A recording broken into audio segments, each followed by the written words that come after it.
ये हम लोग हाँ जी कंबाइन हाँ चला रहे हैं। कंबाइन का मतलब सीटेड और जेटेड दोनों के लिए कंबाइन है। पता नहीं चलेगा कि कैसे कंबाइन है, तो सामने में स्क्रीन पे सिलेबस दिखा दे रहे हैं ताकि पता चल जाए। सीटेड में ये वाला हमारा पेपर है। कौन सा? 6 to 8 का। 6 to 8 में कौन सा सेक्शन है? सेक्शन सी है। क्या नाम है इसका? Learning and pedagogy. Learning and pedagogy से 10 क्वेश्चन रहेगा। 10 क्वेश्चन रहेगा, जिसमें से हमारा टॉपिक नंबर 1 कंप्लीट हो चुका है। हो चुका है ना कंप्लीट? क्या नाम था टॉपिक का हमारा? याद नहीं है बाबू तुम लोग को कुछ भी? ये वाला हम लोग करा चुके हैं ना, how children think and learn, and how and why children fail to achieve success in school performance. अच्छा, जी। ठीक है। अब सेकंड वाला टॉपिक देखो। सेकंड वाला टॉपिक है ये। इसका कलर हम लोग चेंज कर रहे हैं। Basic process of teaching and learning. यानी कि टीचिंग एंड लर्निंग का मतलब सीखने और सिखाने का बेसिक प्रोसेस क्या है। चिल्ड्रंस स्ट्रेटेजी ऑफ लर्निंग क्या है, कैसे हम चिल्ड्रन को सिखाएंगे। और learning as a social activity, समाज से कैसे सोशल एक्टिविटी करके लर्निंग करते हैं। और सोशल कॉन्टेक्स्ट ऑफ लर्निंग क्या है। ये तो लग रहा है जैसे कि खाली सीटेट का है, ऐसे फील होता होगा। लेकिन अब जेटेट वाला कैंडिडेट है वो देखो। जेटेट वाला कैंडिडेट में सेम चीज को हम लोग यहाँ पर रखे हैं। इसका हम जानबूझकर हिंदी कर दिए ताकि पता चल जाएगा। ये वाला जो टॉपिक है ना, ये वाला आज का हमारा यही सिलेबस है। ये जो सिलेबस है इसका हिंदी में लिखा है ताकि तुम लोगों को पता चले। पता चलने पे यहाँ हमको सिखलाना है। क्या सिखलाना है? हमको सिखलाना है basic process of teaching and learning. का मतलब है सिखाने और सीखने का बेसिक प्रोसेस क्या है। दूसरा, चिल्ड्रन स्ट्रेटेजी ऑफ लर्निंग, यानी कि बच्चों के सीखने की स्ट्रेटेजी क्या है। फिर अगला पॉइंट है यहाँ learning as a social activity, यानी सोशल एक्टिविटी के तौर पर हम लोग खेल कूदा करके नहीं सिखाते हैं, कविता पढ़ा करके नहीं याद करा देते हैं, गाना वाना गवा करके। तो जी ऐसा आपको कैसा सिखाना। और सबसे बड़ी बात है कि सोशल कॉन्टेक्स्ट ऑफ लर्निंग क्या है, सीखने का सोशल कॉन्टेक्स्ट क्या है। ये सारा चीज मैच कर रहा है। किससे मैच कर रहा है? जेटेट में मैच करेगा ये वाला चीज से। झारखंड में लिखा है ना, अधिगम और शिक्षा शास्त्र सेक्शन ख, 6वीं से 8वीं वाला है। तो 6 से 8वीं वाला में ये जो है ना, जी बच्चा कैसे सोचता और सीखता है। ठीक है, ये वाला इसी के अंदर से ही सारा ये वाला पार्ट मिल रहा है। कैसे सोच रहा है भाई और कैसे सीख रहा है, तो इसमें समाज का भी भूमिका होता है। और समाज के जरिए ही हम लोग इसको सिखा रहे हैं। तो इसका स्क्रीनशॉट को छोटा करने कर देते हैं। जिसको लेना होगा स्क्रीनशॉट ले लेना है ना। जी कैसे सोचते और सीखते हैं।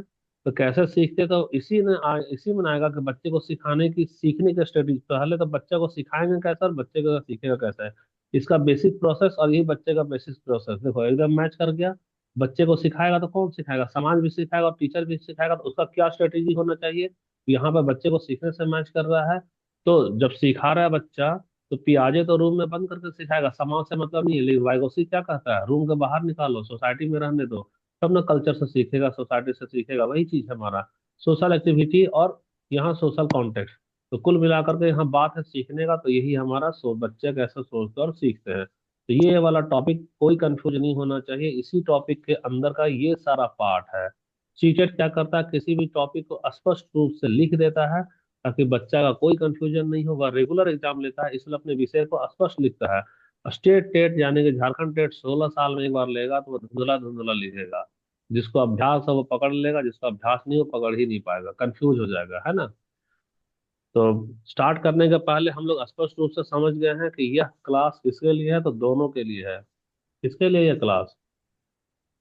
जेटेड दोनों के लिए, सीटेड दोनों के लिए। सीटेड और हाँ, जेटेट जेटेड। और सीटेट सीटेड के लिए। दूसरा सीटेड एक तो महत्वपूर्ण सूचना दे रहे हैं। 8 फरवरी का एग्जाम है। 8 फरवरी को एग्जाम है, तो 8 फरवरी को एग्जाम है। तो यहाँ पर हम लोग PYQ करवा रहे हैं। PYQ, लेकिन PYQ कहाँ पे करवा रहे हैं? ऑफलाइन मोड में। इसलिए ऑफलाइन मोड में करवा रहे हैं कि 150 क्वेश्चन दे रहे हैं। कितना क्वेश्चन? 150 क्वेश्चन। अब 150 क्वेश्चन को हम डेढ़। ऑनलाइन में सॉल्व कराएंगे तो हमारा बहुत टाइम लग जाएगा। तो घर पे जिसको आना है, डेढ़ सौ जी क्वेश्चन को घर पे आकर के क्या करना है? सॉल्व करना है। तो 150 क्वेश्चन तुमको लगेगा कितना घंटा?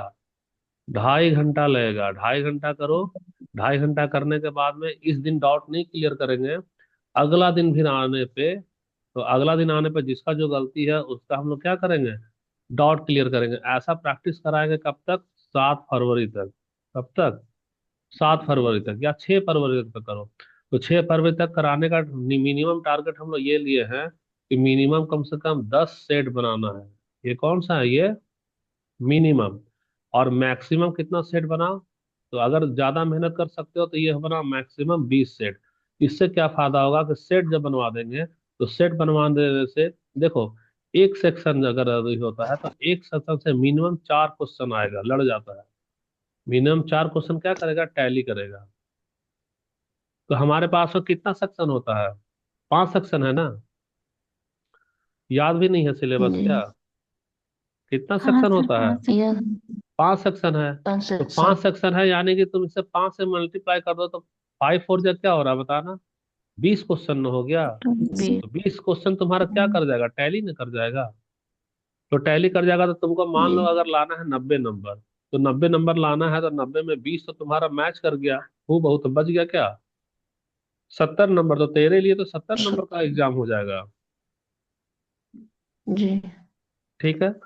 और इसका टाइमिंग हम बता रहे, इसका टाइमिंग हम भी थक जा रहे हैं, तो टाइमिंग वाइमिंग ज्यादा नहीं रखना है, जितना अर्ली मॉर्निंग, अर्ली मॉर्निंग का मतलब जो लड़की दूर की है वो भले लेट आना है, जो पास वाली लड़की है, पास वाली लड़की जैसे भारती वारती घर के पास आस पास की है ना, या मान लो अमीषा तुम लोग भी आस पास की हो, जो पास वाली लड़की है वो जितना पहले आ सकती है आ जाओ। क्या लिख रहे हैं, अर्ली मॉर्निंग, मतलब मेरा क्लास कर लो, पढ़ाई कर लो, नाश्ता वास्ता कर लो, और अपना अर्ली मॉर्निंग आ जाओ, और अपने साथ में नाश्ता का टिफिन लेकर आ जाना है। और जो दूर वाली लड़की है, दूर वाला लड़की अपनी सुविधा से, देखो अपनी सुविधा से जब आ सकती हो तो एक बार फोन कर लेना, फोन करने के बाद में आ जाना, तब हम लोग घर पे सेट बनवाएंगे। जी। अब आ रहे हैं हम लोग पढ़ाई पे, और तबीयत को बचाते हुए आना ठंडा में, क्योंकि ठंडा में मेरा भी तबीयत खराब हो ही चुका है, जैसे तैसे हम क्लास कल ही ले रहे हैं। और मेरा सर, हम तो घर नहीं आ सकते। नाज, हाँ तो नाज और जो लड़की दूर है उसका रुको, एक दिन 2 दिन हम सोचते हैं कैसे शुरू करें, क्योंकि हम 12 बजे के बाद हमको फीवर आ जा रहा है, ले नहीं पा रहे हैं क्लास, और ऑनलाइन लगातार हम 10 घंटा ले ले रहे हैं ऑनलाइन में। तो प्लान थोड़ा चेंज करने दो, एक दिन 2 दिन, जैसे एसएसटी वाले का टाइम अभी हम दे रहे हैं 2 घंटा, 2.5 घंटा, 3 घंटा, तो हो सकता है एसएसटी वाले का टाइम 3 घंटा के बजाय एक ही घंटा कर दे। इन लोगों को बोल दे कि तुम 9 बजे आओ, 10 बजे ही पढ़ाएंगे, उसी बीच में ही ले सकेंगे, तो एक दिन 2 दिन का सोचने का टाइम दो, तो ऑनलाइन का चालू करेंगे टेस्ट वाला। लेकिन जो पास करना वो सीरीज बनाने का कोशिश करना, जैसे पूजा, और और पूजा में सीनियर यस। लड़की और कौन हो गई, जैसे मान लो ये रायमुनी है, और कौन है ये रासमुनी है ना, ये लोग 2 2 नंबर से चूकी है, 3 3 नंबर से, 70 75 नंबर ला कर कटक गई थी लोग। सेट बना लेना तुम लोग, यस सर। ठीक ना, सेट बनाना, जी नहीं सर। कुछ दिक्कत होगा तो फोन करना, पूजा तुम लोग का तो ड्यूटी है ना, ठीक ड्यूटी है है तो सर। फोन फोन करना है ना, फ्री रहेंगे तो वैसा कुछ उपाय निकालेंगे। तबीयत मेरा भी ठीक नहीं है। अच्छा। चलो शुरू करते हैं, इसका स्क्रीनशॉट ले लियो ना। नोट्स का स्क्रीनशॉट लेते जाना। अब जी। हमारे पास पता चल गया टॉपिक का नाम क्या है। तो टॉपिक का नाम है, देखो ये वाला हमारा सीटेट में सेक्शन सी है, याद रखना है ना, सेक्शन सी में ये वाला टॉपिक चल रहा है, बेसिक कॉन्सेप्ट वाला। और यही चीज है हमारा, यानी कि पहला इसमें हम लोग देखते हैं बच्चों को सीखने की स्ट्रेटेजी क्या होनी चाहिए। और जेटेट में हमारा किस नाम से है, बच्चे कैसे सोचते और सीखते हैं, जेटेट वाला इसी के अंदर में वाला नोट्स को डाल देना। जो जेटेट वाले नए नए कैंडिडेट हो, पुराने का तो खत्म कर दिए थे, नया स्टूडेंट जो दोबारा पढ़ाई कर रहा है, या मनीषा जिसका छूट चुका था, मनीषा है कि नहीं क्लास में। हाँ सर, क्लास में। हाँ तो मनीषा जब तुम नोट्स बनाएगी तो तुम ये वाला के अंदर डाल देना, बच्चे कैसे सोचते हैं और सीखते हैं, इसके अंदर वो ये वाला नोट्स डाल देना है ना। Yes sir. देखो यहाँ पार्ट 1 में आओ, इसमें एग्जाम ट्रैप अभी नहीं दिए हैं और पीवाईक्यू नहीं दिए हैं, वो टाइम ज्यादा बर्बाद कर रहा है, इसी में भी हमारा 14 पन्ना बन गया है। तो बच्चे कैसे सोचते और सीखते हैं, तो सबसे पहले हमको देखना शिक्षण और सीखने की बुनियादी प्रक्रिया, यानी कि basic process of teaching and learning. तो बेसिक प्रोसेस में हमको समझना है कि टीचिंग होता क्या है। तो टीचिंग क्या, कहाँ ऐसा है क्या कि टीचिंग हमारा ट्रांसफर ऑफ नॉलेज, ज्ञान का आदान प्रदान होता है टीचिंग, या ज्ञान का सृजन होता है टीचिंग, बता सकते हो। ज्ञान का सृजन होता, देखो पहले आदान माना प्रदान। माना जाता था कि ज्ञान का आदान प्रदान, हम अपना ज्ञान बता दिया, तुम ज्ञान को ले लिए, वो पुराना जमाना था। नया जमाना में ज्ञान का आदान प्रदान की जगह बोलता है ज्ञान का सृजन होना चाहिए। क्या होना चाहिए, ज्ञान का सृजन। अगर ज्ञान का आदान प्रदान करेंगे तो ज्ञान का आदान प्रदान में देखो, एक तो हो गया गुरु जी, यानी ये हो गया टीचर, ये पूरा का पूरा अपना ज्ञान दे रहा है, किसको दे रहा है, स्टूडेंट को। तो जब टीचर ज्ञान दे रहा है स्टूडेंट को, तो यहाँ पर होता क्या था कि टीचर ज्ञान देते समय एक्टिव हो गया। क्या हो गया? एक्टिव। अब बच्चा चुपचाप से ले रहा है, यानी ये हो गया क्या? पैसिव। तो अब इसको गलत यस माना सर। जाता है। और गलत क्यों कह रहा है? कह रहा नहीं, उल्टा कीजिए। आप टीचर है ना, आप चुपचाप से पैसिव के रूप से पढ़े रहिए और बच्चा को एक्टिव होने दीजिए। अब बच्चा खुद करेगा, सोचेगा, समझेगा, गलती करेगा और सीखेगा। तो ज्ञान का सृजन होना चाहिए, पहला चीज। दूसरा चीज क्या कह रहा है हमारा? कि टीचिंग हमारा एक व्यक्ति नहीं है, बल्कि कौन सी प्रक्रिया है? ये हमारा सामाजिक प्रक्रिया है। तो सामाजिक सामाजिक प्रक्रिया। प्रक्रिया है, घुमा फिरा करके एक ही चीज को दो बार तीन बार कर देता है। और चूंकि हम कंबाइंड चला रहे हैं ना, जेटेट वाला का क्लास भी, इससे तुमको लगेगा कि ये सब सर तो दोबारा पढ़ा चुके थे। तो खैर कुछ चीज तो मैच करेगा, बार बार रिपीट होगा। इसमें हमारा टीचिंग जो प्रोसेस है वह कौन सा है? ट्रायपोलर प्रोसेस। ट्रायपोलर प्रोसेस में ये वाला पढ़ाए थे ना, ऐसा करके एक ट्रायंगल बनता है। यहाँ पर जी एक तरफ सर। क्या रहेगा? टीचर, एक तरफ क्या रहेगा? स्टूडेंट, और टीचर एक तरफ क्या रहेगा? स्टूडेंट। हमारा करिकुलम रहेगा। एग्जाम। अब देखो यहाँ पर मान लो कि अगर टीचर अच्छा नहीं है, टीचर अच्छा नहीं है, तो हम बेहतरीन सिलेबस बना दें और बेहतरीन दुनिया का स्टूडेंट को रख दें। अगर टीचर ही अच्छा नहीं तो तेरा गाड़ी ही आगे नहीं चलेगा, टीचिंग नहीं हो पाएगा। दूसरी बात है, टीचर सर्वोत्तम टीचर लाकर रख दिए, करिकुलम भी सर्वोत्तम लाकर रख दिए, अब स्टूडेंट जो है सो उसका मोटिवेशन ही नहीं है, तो वो भी बेकार हो गया। और सबसे बड़ी बात है, अगर टीचर जी। बेस्ट है और स्टूडेंट बेस्ट है, और हमको पढ़ाना था सीटेट, और हम पढ़ाने लग रहे हैं क्या कि पिकनिक कैसे मनाया जाए ठंडे में, तो करिकुलम तो हमारा काम कर रहा नहीं। तो लाख टीचर बेस्ट हो और लाख स्टूडेंट बेस्ट हो, निकलेगा क्या? हमारा टीचिंग होगा? नहीं। नहीं होगा। तो तीनों हमारा मिला जुला करके टीचिंग का होता है। ये हमारा ट्रैप पोलर प्रोसेस हो गया, जिसमें टीचर है हो गए, छात्र हो गए और पाठ्यक्रम भी हो गया। अब सबसे बड़ी बात है अधिगम, बार बार बता दिए हैं। अधिगम क्या है भाई? तो अधिगम क्या है? हमारा चेंज इन बिहेवियर।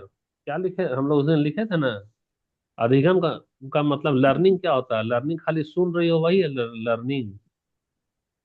नहीं सर। लर्निंग का मतलब है चेंज इन बिहेवियर। बिहेवियर। तो चेंज इन बिहेवियर का मतलब है, जैसे हम लोग स्कूटी नहीं जानते थे चलाने के लिए, और धीरे धीरे व्यवहार में परिवर्तन आया, और हम लोग स्कूटी को क्या कर रहे हैं? चला रहे हैं।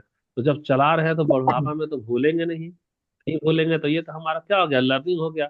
लेकिन कोई बच्चा स्कूटी चलाते समय धक्का लग गया और उसका दोनों पैर कट गया, दोनों पैर कट गया, दोनों पैर कटने के बाद वह स्कूटी तो नहीं चला जाए पाएगा।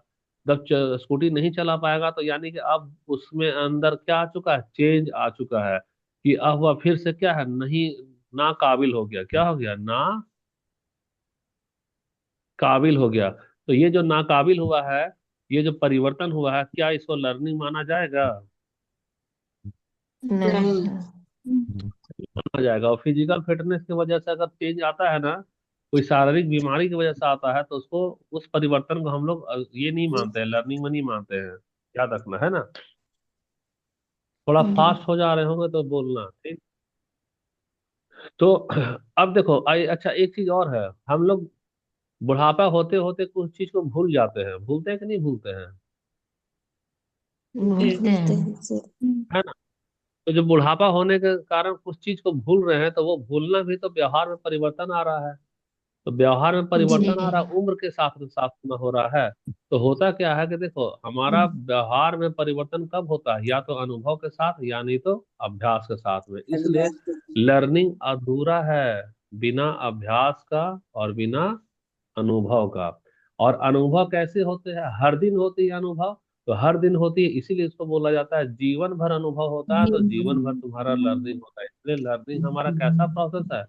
कंटिन्यूअस प्रोसेस है। और लर्निंग हमारा क्या होना चाहिए? गोल ओरिएंटेड होता है। गोल ओरिएंटेड का मतलब सोचो, एक बाजार में क्या क्या है। आज हम लोग जिस समाज में रह रहे हैं, उस समाज में हमारे पास में चोर भी तो है, बदमाश भी तो है, जी। और हमारे बाजार में कौन लोग हैं? नेता भी तो है। हमारे हमारे समाज में कौन है? तो कैसे कहें तुमको, आईएएस ऑफिसर भी तो है। अब आ जाते हैं उद्देश्य पे। किस पे आते हैं? उद्देश्य पे। उद्देश्य पे देखो, होता क्या है कि हम ही लोगों में किसी का उद्देश्य है आईएएस ऑफिसर बनना। तो हम क्या करेंगे? चोर को इग्नोर करेंगे, बदमाश को इग्नोर करेंगे, नेता को इग्नोर करेंगे और प्रयास करेंगे आईएएस बनने का। लेकिन हमारे समाज में चोर कौन होता है? चोर वह होता है जिसका गोल, जिसका उद्देश्य क्या होता है? चोरी करना। तो वह चोर को नकल करके चोरी वाला काम करेगा।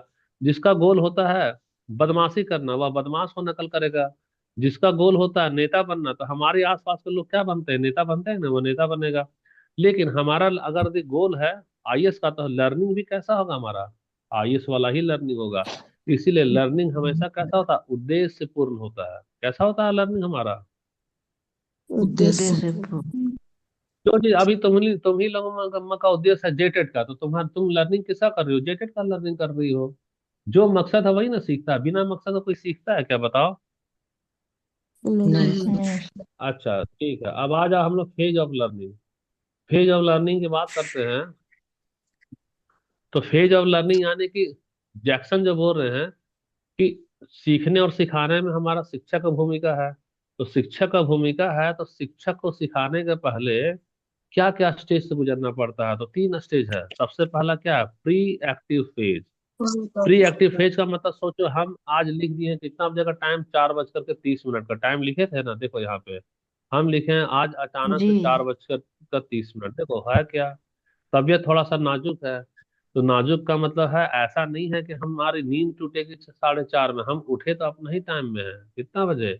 2:30 बजे का टाइम में उठे, लेकिन हुआ क्या, थोड़ा सा आधा घंटा और लेट किए तो हम उठे 3 बजे। कितना बजे? 3 बजे। अब हमको तो पढ़ाना है। तो पढ़ाना है, तो पढ़ाने के पहले का हमको योजना तो बनाना पड़ेगा ना। योजना कैसे बनाना पड़ेगा? देखो पीपीटी हमारा रेडी नहीं है, और हम क्या कर रहे हैं, क्लास को कंबाइंड चला रहे हैं। तो हमको सीटेट को भी देखना है और किसको देखना है? जेटेट को। वक्त तो दोनों के लिए कीमती है। हम लेसन निकाले, सिलेबस निकाले, सिलेबस निकालने के बाद में प्लानिंग किए। प्लानिंग किए कि कौन कौन सा अगला वाला टॉपिक मैच कर रहा है। तो मैच कर रहा, तो हम समझ गए कि इसमें हमको समय लगेगा, तो हम टाइम टेबल को क्या कर दिए, 4:30 कर दिए मैसेज में। कर दिए ना मैसेज में 4:30।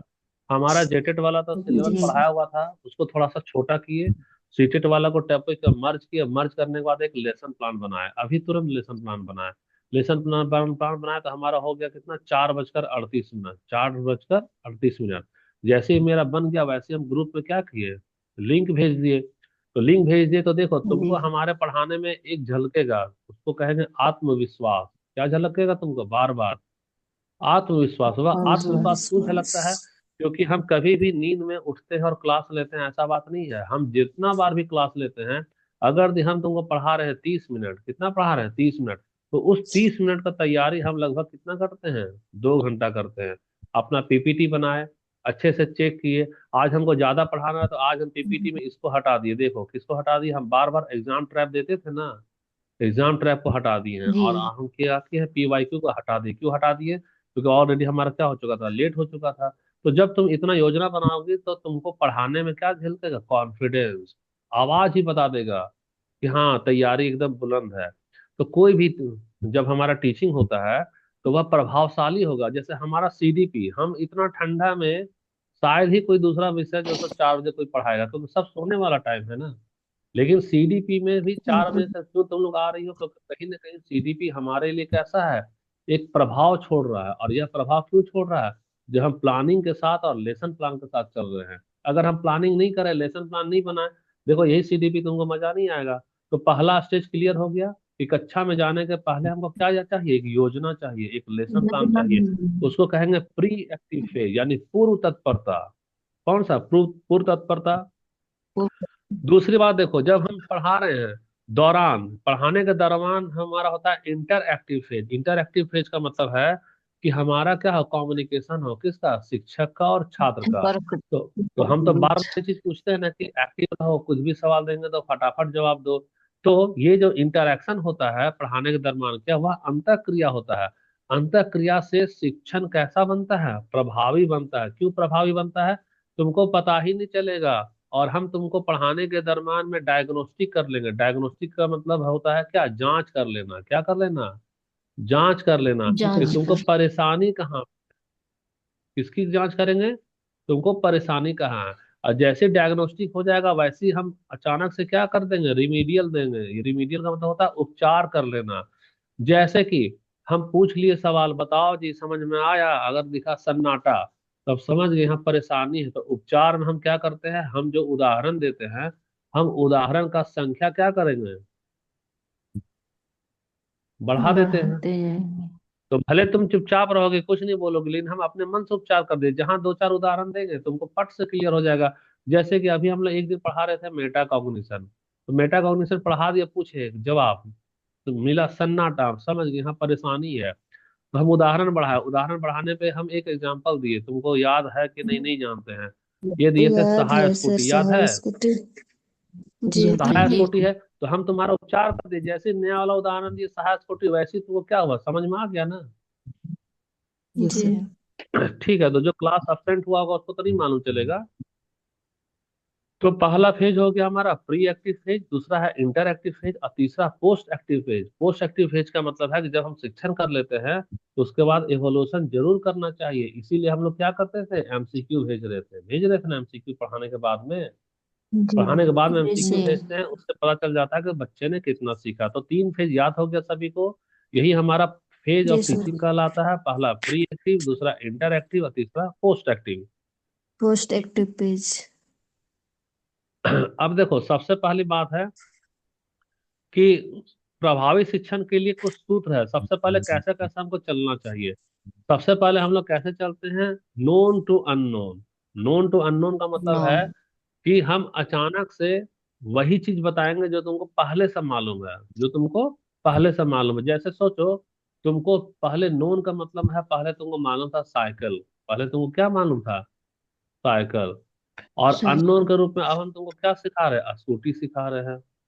तो जो लड़की साइकिल चला रही है, उसके लिए स्कूटी चलाना अब क्या हो जाएगा, बता सकती हो, आसान है। आसान आसान। हो आसान। जाएगा। जैसे सोचो, एक बच्चा है, एक बालक जो है, एक बच्चा सबसे पहले क्या करता है, लुढ़कता है। सबसे पहले क्या कर रहा है, लुढ़कता है।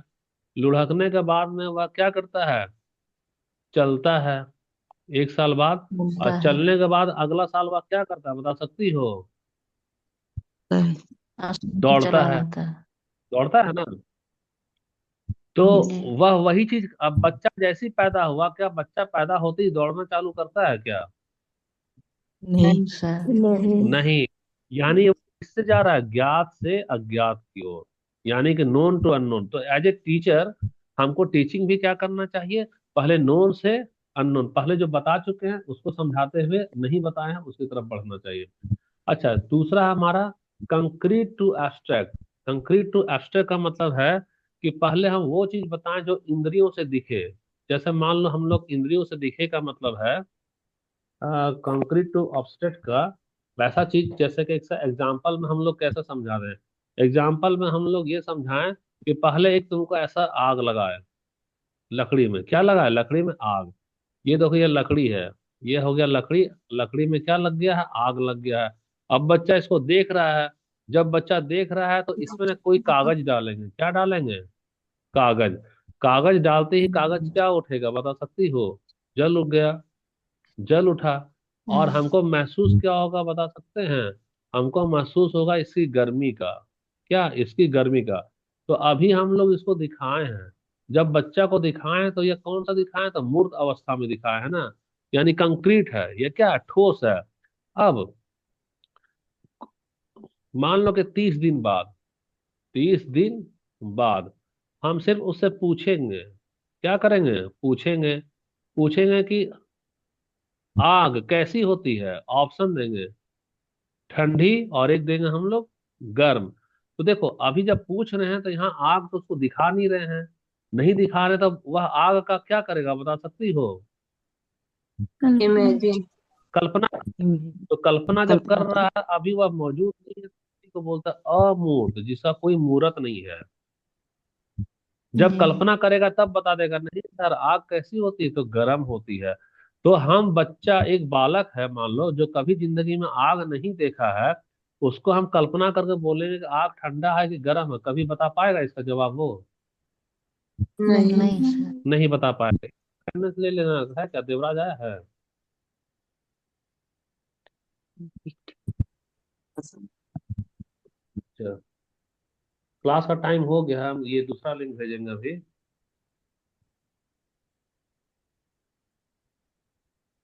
तुम ले लोग लिए इंतजार सुनील करो, जी। हम दूसरा लिंक भेज रहे हैं।